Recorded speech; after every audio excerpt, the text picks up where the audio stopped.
Madison is paralyzed by shocking visions of grisly murders, and her torment worsens as she discovers these waking dreams are in fact terrifying realities. Malignant. I went to a theater that was absolute. I went to the theater this morning to see this. I'm sorry. I mean, oh really? I went to see this today, at 11 o'clock, and I walked in. There was absolutely nobody in the theater except for like one person, like serving candy and taking. And I got my ticket, and I went in, and I saw it absolutely alone. Nobody in there but me. When I walked out, there was like still nobody in the theater. I think there was one guy like, and he kept looking at his shoes because his shoes kind of squeaked a little bit. He was walking across the lobby. It was the longest walk. It's like halfway through the lobby. I think that he actually stopped at one point to let the echoes catch up with him, and then it went on. I'm not saying anything about the movie. The movie I thought was amazing. Really? I liked it. There's a caveat to that. I don't think it's done yet. That's the only thing is I was sitting there when it ended, and I went,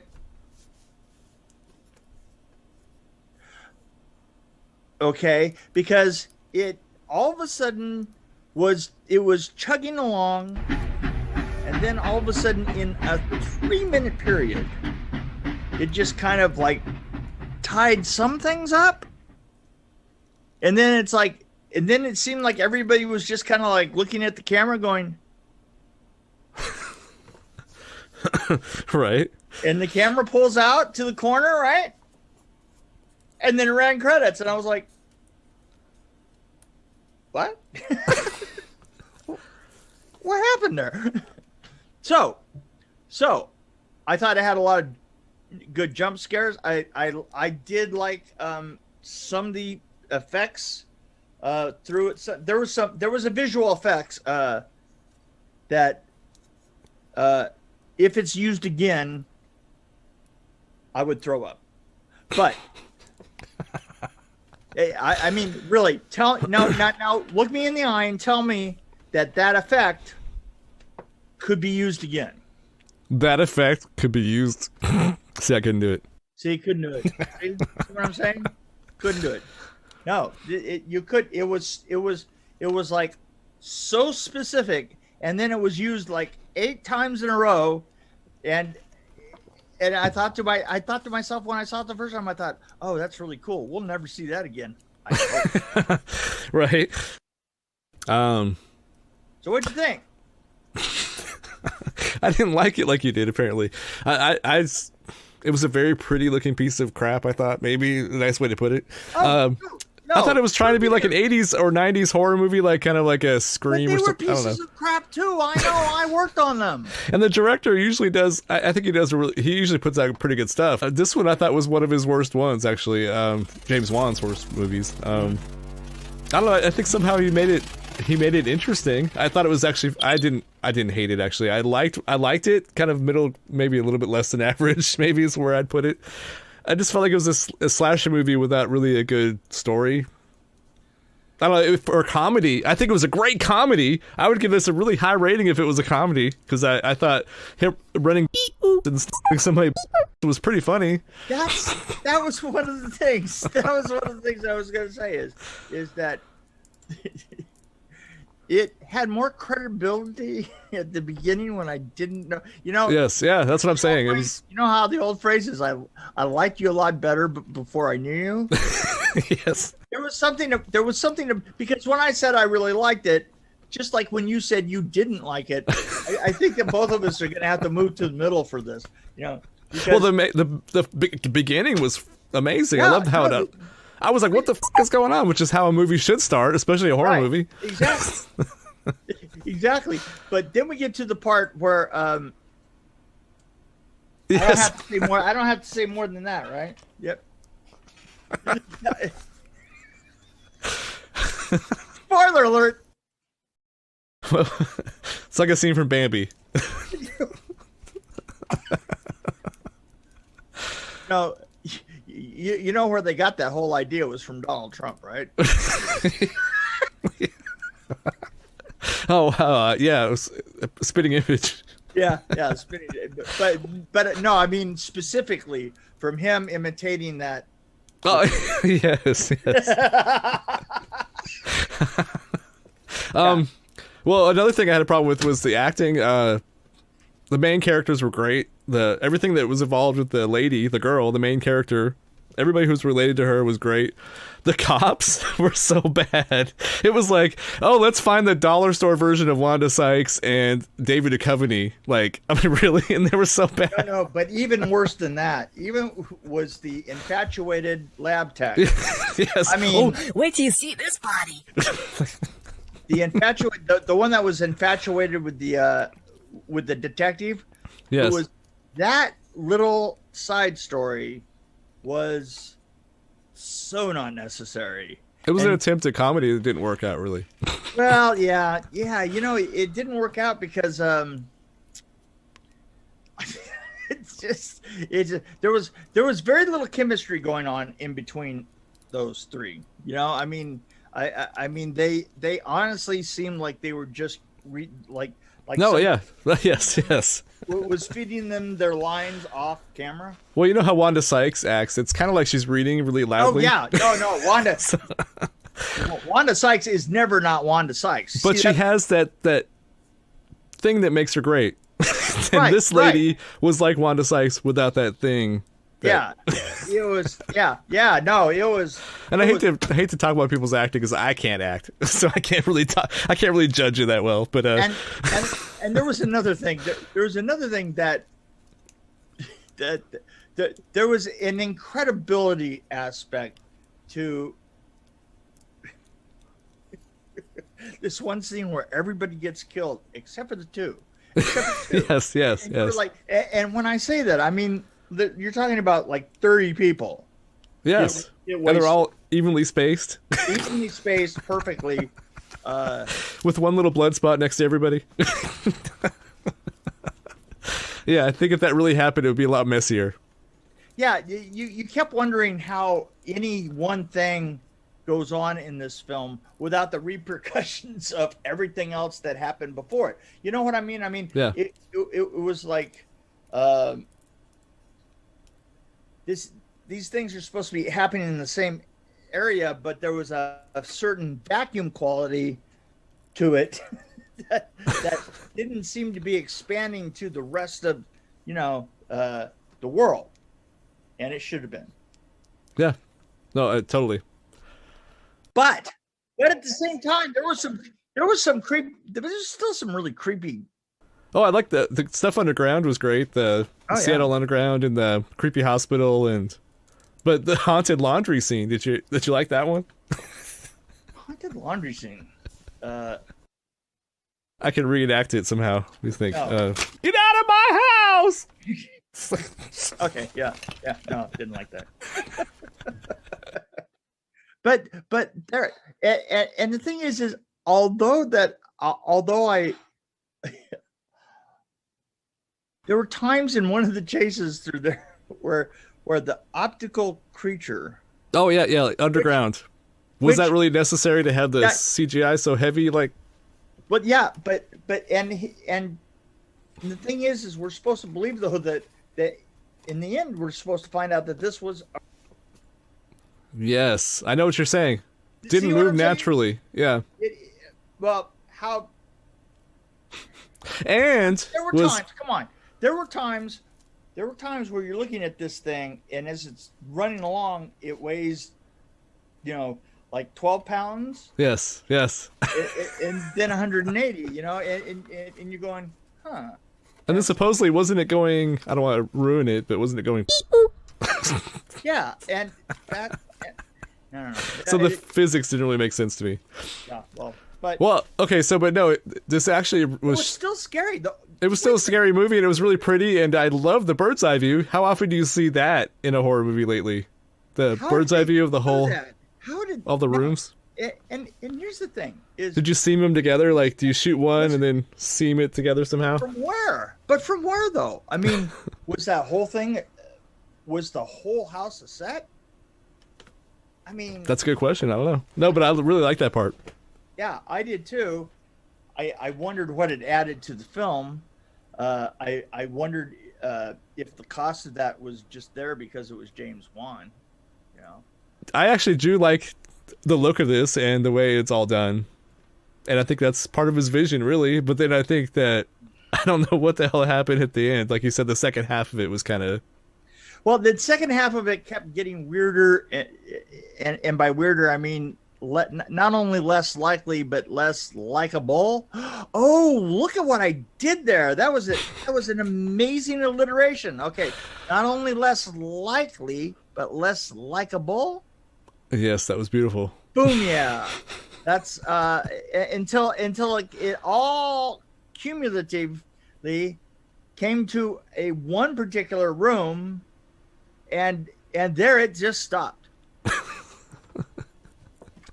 Yeah, basically. Right? Am I right about this? It Yes. just stopped. It literally.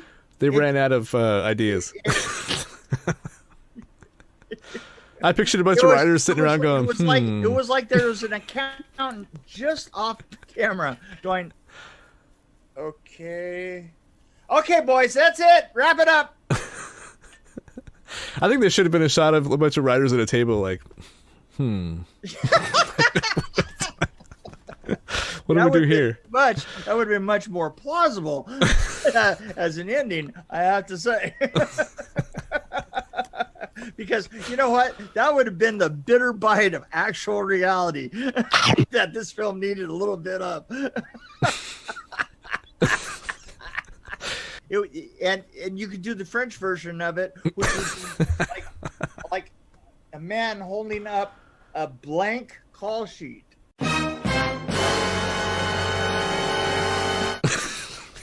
A blank call sheet, and he pulls it back, and all of a sudden there's a beach ball that we follow down the beach, down Seattle Beach, a Seattle Beach, Of course. because relevancy is important, and you just see the white as you roll credits. As you roll the invisible credits. Maybe in the Puget Sound, like the In the Puget floating Sound, over the yeah. sound. Yes. Yeah, as you roll the Predator credits.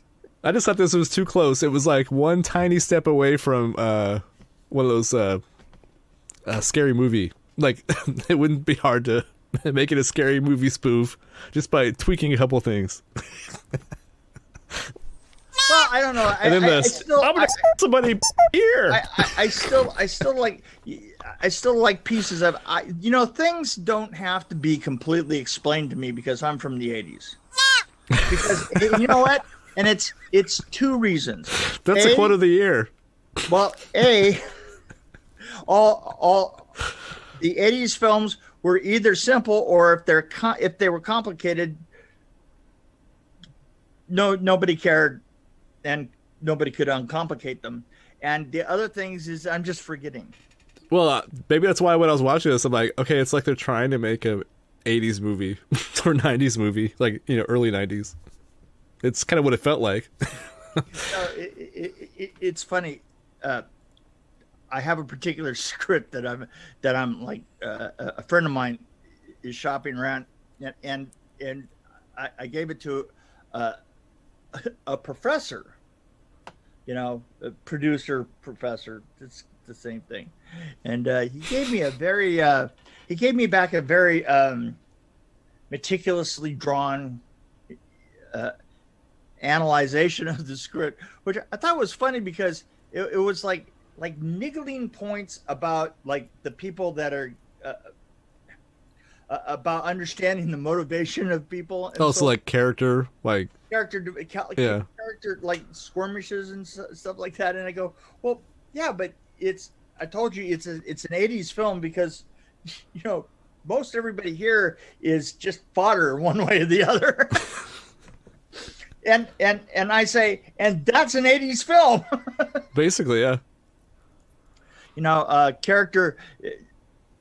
I don't know that why we really need to worry about the character development of somebody who's only going to be on the screen like for about 3 minutes and then be filleted like a fish. Yeah, I don't think that hitchhiker would use the word therapy. I don't know, or whatever it is. He wouldn't use that word. That's not within his character. He's a drifter, man. He's a drifter. He would never say therapy. Sorry. I'm giving this one a 2.7. Yes, it had some parts that I thought really interesting, and they had an optical device in it that I'm glad that I saw it once in my life, and I'm going to give it a 2.7 if they promise to never use it again. There's going to be a part 2. But... Oh, there has to be. Just get him out of that room. Well, once they come up with something, they can start the next script. Once they can figure out how to get him out of that building. See, I'm like, I think I'm probably at a 2.1 or something. I think I started off at the beginning of the movie. So we're bracketing right about a 2.5. Yeah, but it would be if it was a comedy, I'd probably give it a 7. I'm just kidding. Out of a 5, if it was a comedy, I'd give it like a 3.8. Somebody asked me the other day what my favorite horror film was, and I commented that my favorite horror film probably is going to have to be Young Frankenstein, and I kind of got torn up for that. That's not surprising. It was like, come on, if you knew me, you would know that's my favorite. That's one of my. Not only is it one of my favorite films, it's a horror film. So wouldn't that be my favorite horror film? Yeah, my favorite horror film is any documentary about the Trump presidency. Exactly. You know what? The same reason. The same reason.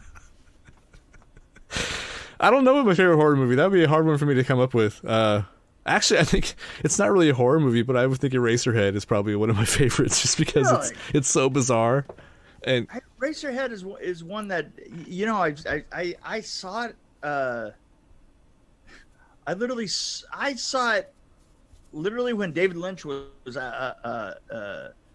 shopping it around town, and I think I saw it at an art house as an unreleased film, like in a group of student films. And I just don't remember that much about it. I do. You know what I do remember, though? The only thing, I know this is horrible, but I just remember the really long shots of people walking. Yes. Yeah. All the way across the screen. And I thought, how bold that was. And I thought of so many reasons that we didn't have to watch that whole thing. That's what's great about David Lynch, though, and also really, like little tiny people and radiators and stuff. Well, yeah, I mean, it's not like his directing style changed.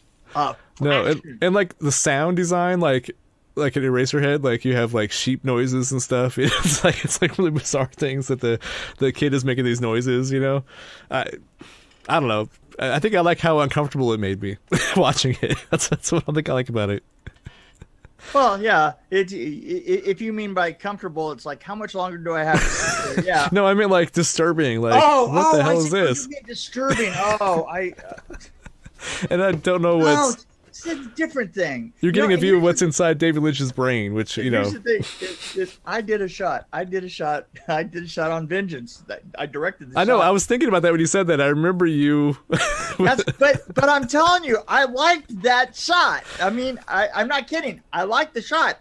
I kept thinking to myself of other things that I should be doing, and that made me uncomfortable. And therefore, being uncomfortable like that is kind of what I was trying. It was kind of what I was trying to do on Vengeance. I was trying to make you feel as uncomfortable as I felt when I watched that, and you wouldn't put it in the film.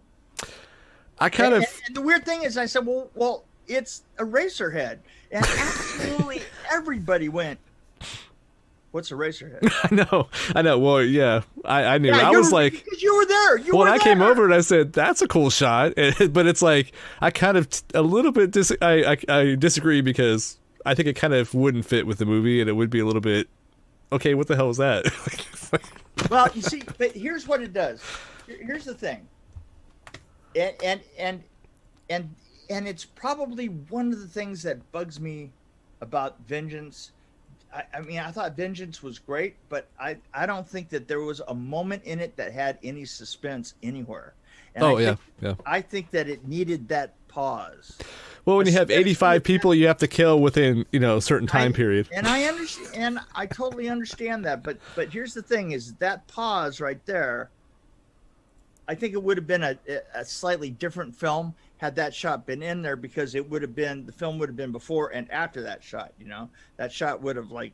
Oh no! Yeah. Well, it showed him how small he was. There was a certain sameness, and part of it was that we had to show them on screen and then kill them, and then show them on screen and then kill them. I mean, that was the way. Well, it's like you said though, like you're showing them as fodder. So if you show this little tiny guy on the screen, how insignificant he is. Right. I was trying to do it. And this big monster comes and kills him. I mean, that's one thing I like about. So I guess I do like, if I was going to do a straightforward horror movie is my favorite. I hate to say it, but it's probably Halloween, the first one.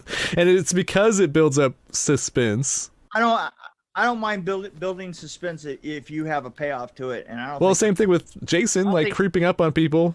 That was one thing I was missing from Vengeance, even though I helped the crew that shot some of those scenes with looking through the camps and stuff like that.